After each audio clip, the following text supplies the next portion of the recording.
Apakah pidato Donald Trump jadi penggerak perdagangan hari ini? Saatnya kita pantau pergerakan IHSG dan rupiah langsung dengan My Sister Tarigan di Menara Kompas.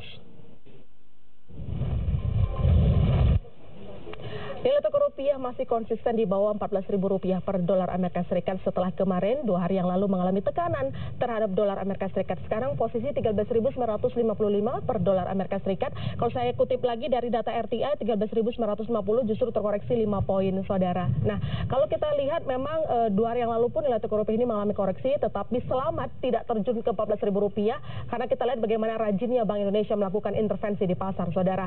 Sekarang sudah berlangsung pidato tahunan State of the Union Amerika Serikat, saudara, disampaikan oleh Presiden Amerika Serikat Donald Trump. Ini sudah membuat pasar menunggu kemarin. Sekarang akhirnya sikap investor akan kita tunggu setelah nanti selesainya disampaikannya pidato dari Presiden Amerika Serikat Donald Trump yang sangat berpotensi menggerakkan bagaimana pergerakan pasar keuangan global, saudara. Salah satu yang mungkin akan disampaikan ini terkait dengan perkembangan hasil negosiasi perang dagang Amerika Serikat dan juga Tiongkok yang memang sudah berlangsung, bagaimana kunjungan terakhir Wakil Perdana Menteri Tiongkok Liu He ke Washington. Nah, lalu kemudian nanti kita akan menunggu lagi bagaimana Presiden Amerika Serikat Donald Trump juga akan bertemu dengan Presiden Tiongkok Xi Jinping, saudara. Ini harga saham gabungan sama dengan nilai tukar rupiah yang terlibas di hadapan dolar Amerika Serikat juga terkoreksi, saudara. Ya, indeks harga saham gabungan sekarang sudah naik 0,76% di posisi 6.531.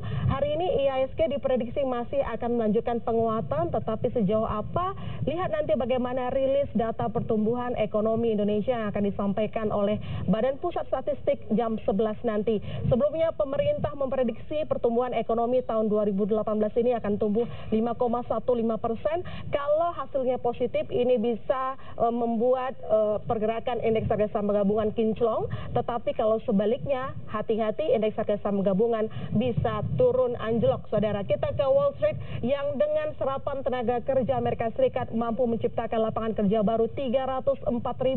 Wall Street bergerak semua positif, saudara. Investor semakin yakin akan pertumbuhan ekonomi di Amerika Serikat. Kalau kita sandingkan lagi dengan bagaimana The Fed, ya, ini sudah memiliki ruang untuk menaikkan suku bunganya. Ini menurut pasar. Jadi intinya kalau Amerika Serikat ini ekonominya terus membaik, tidak menutup kemungkinan Bank Sentral Amerika Serikat The Fed akan menaikkan suku bunganya. Kita ingat kembali bagaimana pidato dari seorang Jerome Powell yang mengatakan kita sabar menaikkan suku bunga, tapi tunggu bagaimana perkembangan ekonomi Amerika Serikat. Sekali lagi, kami ingatkan, saudara, nanti kita tunggu hasil pidato dari Presiden Amerika Serikat Donald Trump yang akan menentukan pergerakan pasar hari ini.